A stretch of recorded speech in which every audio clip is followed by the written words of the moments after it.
Hello and welcome to our session. I'm Jana Puglierin, I'm your moderator, and I want to make this an interesting and dynamic conversation. I'm very thrilled to have three excellent panelists. Timothy Snyder needs no introduction.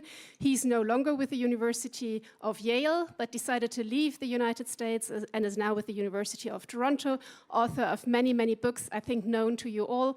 I just want to give you a personal recommendation because Bloodlands really was a game changer for me. So if there is one book that I would recommend, or that is my favorite, it's this one. Welcome, Timothy. Then we have to Timothy's right, Stefan Meister. He is one of the leading German Russia experts. He works with the German Council on Foreign Relations and is a dear former colleague of mine.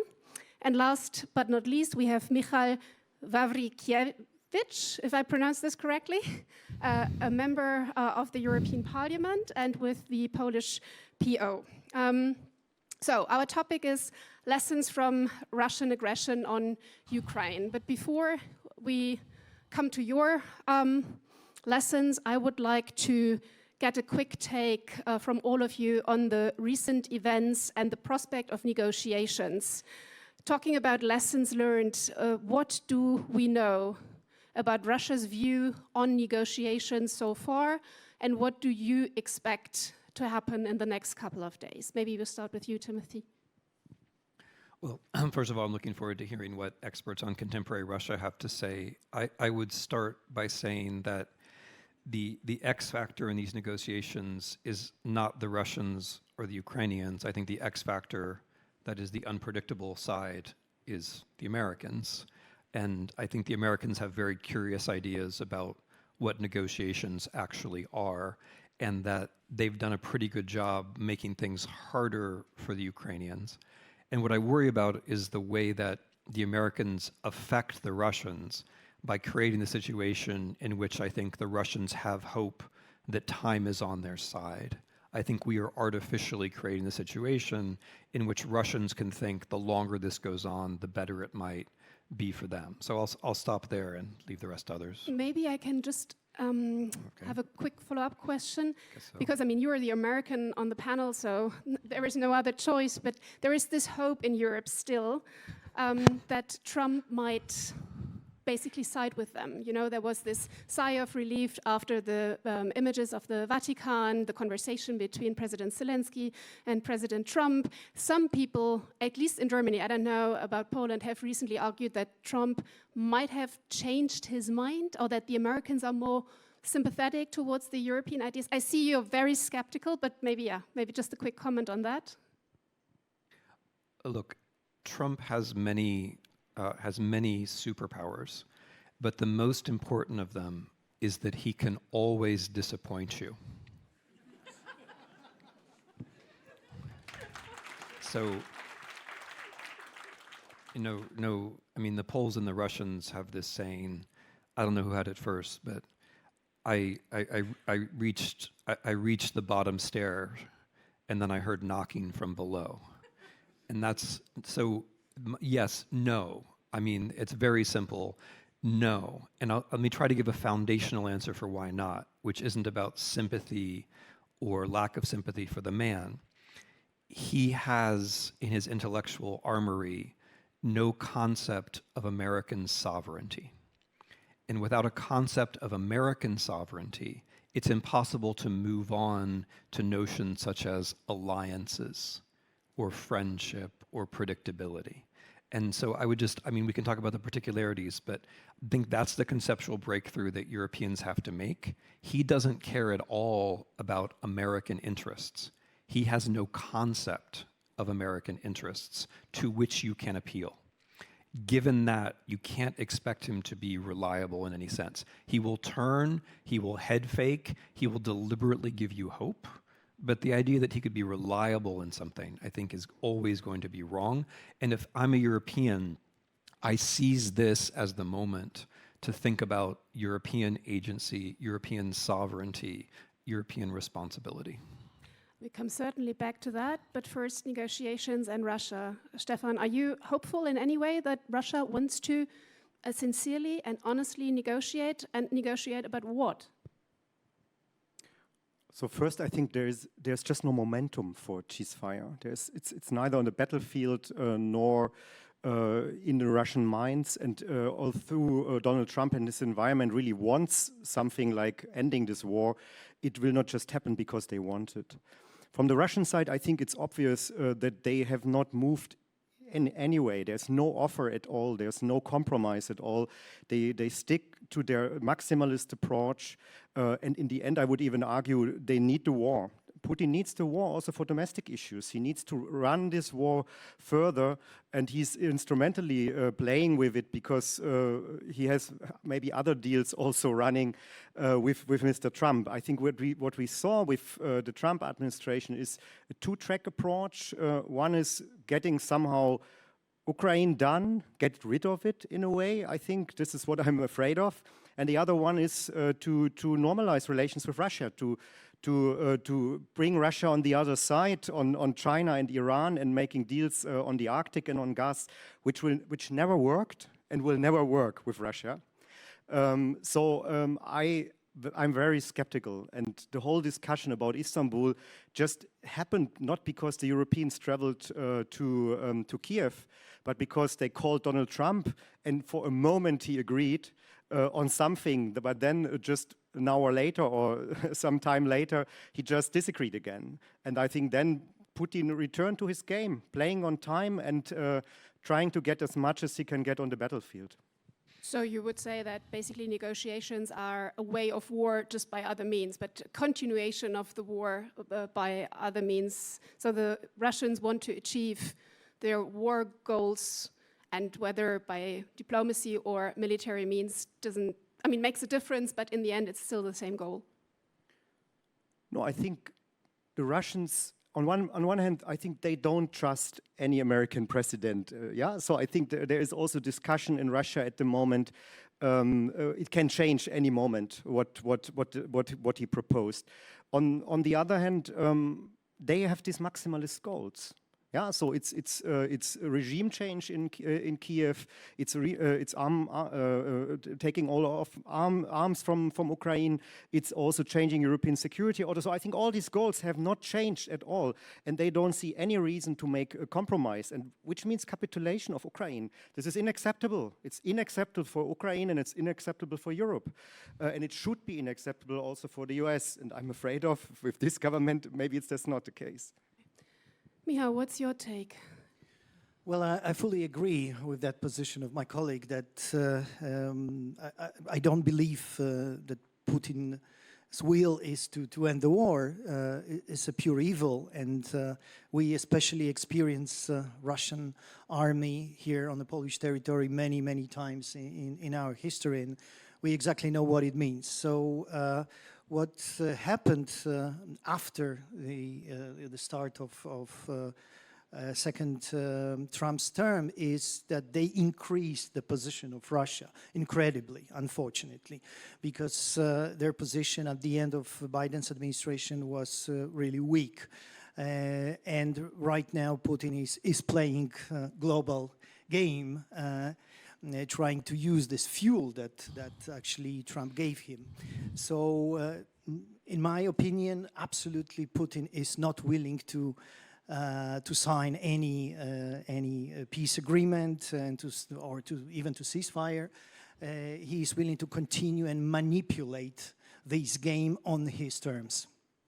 So Stefan said that this should not be acceptable for the Europeans. You agreed. Coming back to lessons from Russian aggression on Ukraine, one of my lessons is how much the Europeans are talking and promising, and how much they are behind when it comes to implementation and delivery. So my question to you, and you're kind of member of the European Parliament, so you're not the only American on the panel, but the kind of EP representative. So what gives you hope that, let's assume Trump walks away, blames the Ukrainians, and the Europeans are left to deal with the situation, that the Europeans will be able and capable to manage this and to support Ukraine in a way they haven't done previously? Well, we cannot say that there are some positive consequences of this horrible war, but I want to say it in a way that actually, after the war started, the full-scale invasion started,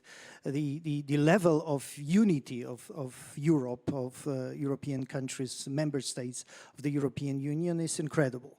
On this traditional democratic side of the parliament, actually all of us are supporters of Ukraine, and we want them to be integrated with the European Union. And actually the process of integration of Ukraine with the European Union accelerated after the war started. So this is somehow positive consequence, and what we can observe, especially after January this year, when President Trump started his new term, is that the European Union is also very united and very and fully aware that we right now need to support Ukraine on our terms, not together with the United States, because we cannot count on the United States as we could do that in the past. Right now, the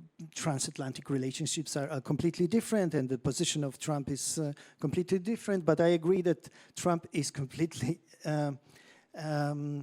unpredictable, I would say. So we don't know what will happen within next couple of months. He plays a little bit like a child, on a specific global game, because at the beginning of the war, at the beginning of his administration, he actually was his position was that Trump will follow his demands, that actually he wants to stop the war, then Putin will stop the war. Right now, Trump realized that it doesn't work like that. Timothy, so looking at the situation and Ukraine, one lesson learned could be for Ukraine that with the US support and with the European support, for more than 3 years, they have not managed to basically be in a position to put so much pressure on Russia so that Russia makes some compromises, gives up territory. Would you agree with this? Or would you say, what is kind of, when you look forward and you look at the way ahead, at the same situation, so the United States maybe no longer supportive, the Europeans, I'm doubtful that they can fill the gap, but let's assume they try. Do you think that lessons learned from the Ukrainians is that they should adjust their war goals and aim for something that is not to reconquer all their territory, that they legitimately have a right to get back? Well, I think it would be a grave mistake. I mean, first of all, it's not my business to tell the Ukrainians what they should be fighting for. But I don't think it's specific to Ukraine. I think in general it's a grave and unpardonable mistake to concede your own legal territory, not just for your own future, but for the, I mean, I don't mean to sound too grand, but for the future of the world. We do have a very flawed legal order, but violations of this kind, in which one country invades another country and takes its territory, are still rare.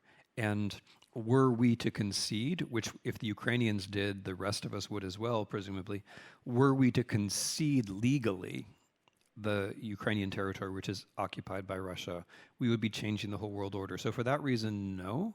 If what you mean is battlefield, I would make a slightly different point, which is that the Ukrainians have held off what was generally thought by experts to be a far superior military force. If you look back at the predictions of January, February, March 2022 from Russian military experts, it was almost unanimous that Ukraine would be done within days or weeks. And so I think the real question is, why was that not the case? And part of it has to do with defending your country. Part of it has to do, as you say, with Western aid. But a good deal of it has to do with learning how to fight a modern war. And this is an area where I think Poles and Europeans and Americans, when we get our act together, should pay more attention, because just at the level of sheer technique, they have learned things and figured things out, which we have not. And a lot of the ways that we're planning to fight, whether it's in Europe or in the Pacific, are probably now outmoded. And this is a little bit apropos also of the American idea, the crazy American idea that the Ukrainians owe us something. We have learned an awful lot from them already. But the third point I wanted to make is apropos of the Europeans. So Europe could give much more aid than it does. There are some elements, technological elements, where you can't replace the Americans, but you could do more than you're doing, but also you could get over the notion that this is a war where it's just a matter of the next few weeks or months. You have the manufacturing capacity to overwhelm Russia. You just have chosen not to do it.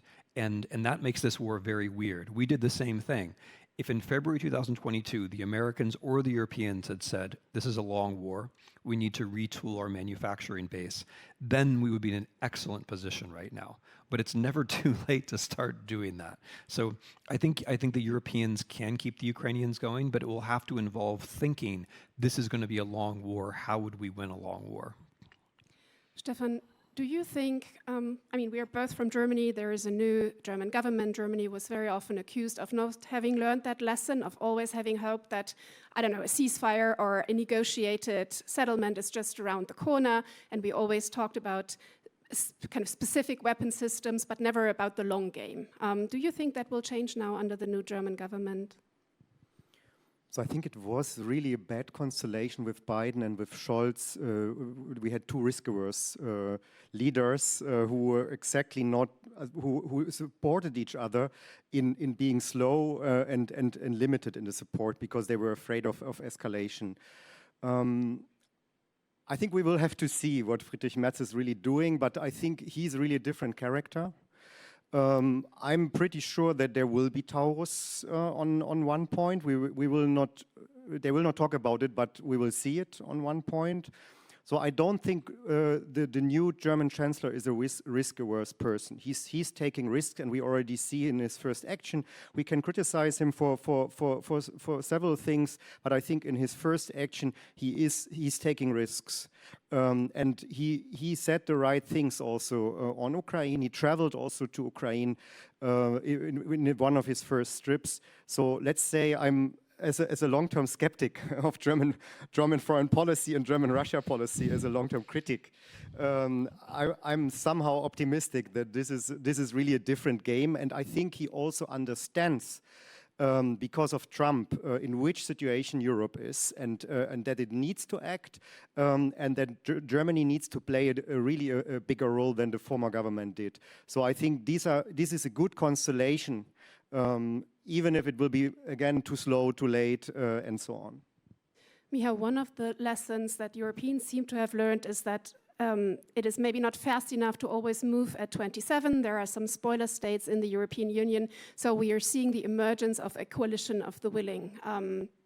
Poland being part of this coalition, or we see various coalitions. We see the Nordics and the Baltics. We see now the Macron-Starmer Plus initiative.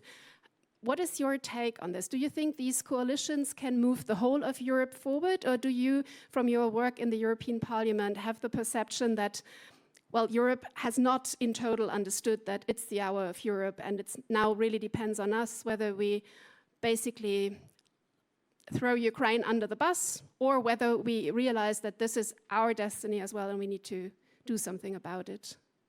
I think it is. Europe, I mean, answering your question, that we know that it is our time. We need to act, especially after Trump started his second term and presented his position on these issues and on the war in Ukraine.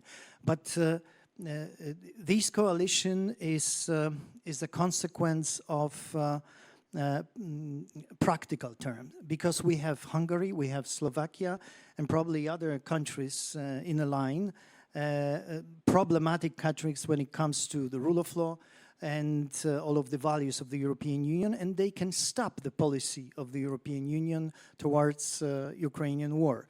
And that is the consequence of that problem. And now I would like to focus on attention on the issue which is seems to be very obvious, but it is not observed quite often, that security is very much related to the rule of law. That in the countries where the rule of law is not observed, is violated, there's a much bigger risk of being violent, of being a country that can start the war on any other problems, a military conflict. Look at Russia between 2000 and 2025. This is the country where the autocracy started to rise very slowly, and at the end of the day, in 2022, we had a fully autocratic country that could start the war. This is also the situation in Poland that we observed between 2015 and 2023, where the autocratic model of ruling increased very, very quickly. Fortunately, this is a successful story of Polish democracy and the role of the civil society and the legal community and so on, that we could stop it. But when we are looking at other countries like Hungary especially, there's a full autocracy. And now they are members of the European Union, but maybe in a couple of years, if the opposition would not win next year election, they can leave European Union. So that's why we need to think about other concepts of community, and this is the coalition of willings, to cooperate on the different terms, not to be binded by all of the treaty provisions that allow the countries like Hungary and Slovakia to stop, to veto some policies. Before I ask you all for your one kind of main lesson, I want to address my last one, or a lesson that many Europeans, I think, have learned, and that is the imminent danger of Russia also when it comes to Europe. Many European countries are now worried that within a time frame of 5 to 9 years, depending on the country, Russia would be in a position to wage war against Europe, to test NATO's resolve.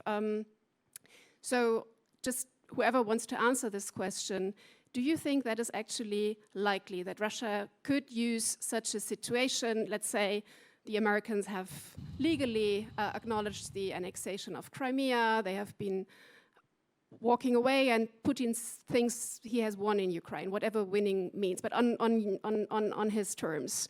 Trump has turned his back on Europe.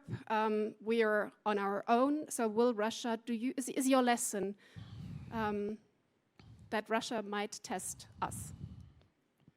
I think Russia is mostly about opportunities. So do we create opportunities for Russia to attack us?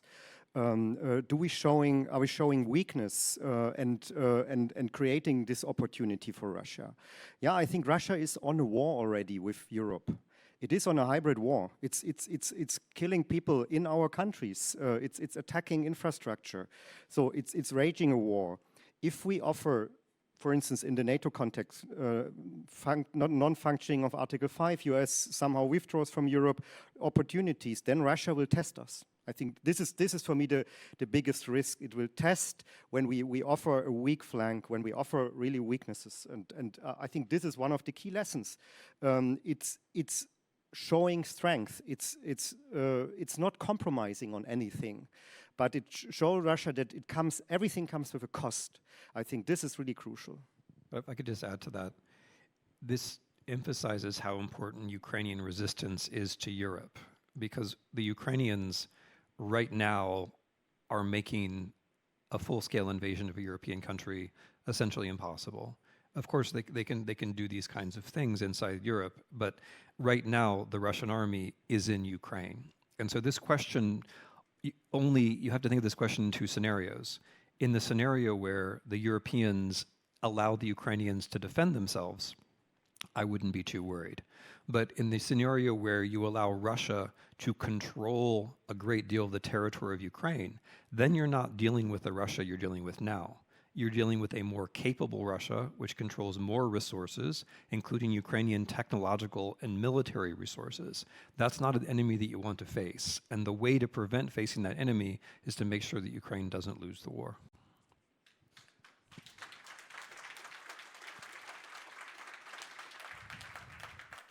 I think it very much depends on how Europe will behave within next months and years, because right now the activity, the major activity of the European Union institution, the Parliament, the Commission, the Council is to mobilize our capabilities, military capabilities, and to be strong enough to defend against Russia. But this is the moment right now. We'll see what will happen within next months and years, and of course it depends how the war will stop eventually, if it will. If the peace process and then finally agreement will be very much for the Ukraine not satisfied, for the Ukrainians and for the nations and for Europe, then it will definitely allow Vladimir Putin to think about next steps against European Union and our countries. So it very much depends on what European Union will do, and very much depends on how the war will stop. So we have 3 minutes left, and you have 1 minute each to tell the audience about your personal most important lesson. What have you learned in the past more than 3 years looking at the war? Tim. I'm going to say something that I didn't learn. I'm going to say something that too many of us have unlearned, which is that for there to be actual negotiations, you have to set up the structure so that people want to negotiate, which means making Russia weaker and Ukraine stronger. Insofar as we don't have an active policy to make Russia weaker and Ukraine stronger, we shouldn't be talking about peace or negotiations, because it can't happen unless you prepare the way first. We are right now in a situation where Ukrainians within a matter of days are going to be running out of American weapons. If Europeans want to change the structure so that peace is possible, you have to be pushing to make the Russians weaker and Ukrainians stronger. Thank you. Stefan. I think maybe it goes in the same direction, but it's possible to win a war against Russia. So I think we have this narrative, especially in Germany, that it's impossible to win a war against Russia. Russia is not as weak as it looks like, and our action impacts on how strong Russia is, and Ukraine is the key. Yeah, I think you just said it. Ukraine is also in. We're always talking about Russian adaptability, but also Ukraine has adapted a lot of, and we can learn a lot of also how to wage a modern warfare. But I think crucial is to weaken Russia on different fronts and create this ability of Ukraine to be stronger than not losing the war. So I think again, I think it's Russia is weaker than we normally tend to argue and to discuss. Thank you. I am looking at the future of Ukraine and the Ukrainian nations, and I can see one positive dimension, which is as I said before, the acceleration of the process of the integration of the European Union. And two major challenges in front of Ukraine is fighting corruption and improving the rule of law, the independence of judiciary. And they are doing a lot to do that, to be able to fulfill the criteria to join the European Union. So I think the takeaway from all of us is Ukraine is the key. There is no quick solution going to appear. It is not just about Ukraine making some concessions, as Donald Trump might think. It's about making Ukraine strong to be able to negotiate its future as a sovereign, resilient country. It's about putting pressure on Russia. I really hope that many Europeans, not only in this part of Europe, but all over Europe, hear this plea and have learned this lesson. I remain somewhat doubtful, but I'm from Germany, so I'm an eternal pessimist, and so here's to optimism and that Europe has learned the lesson. Thank you very much for your attention.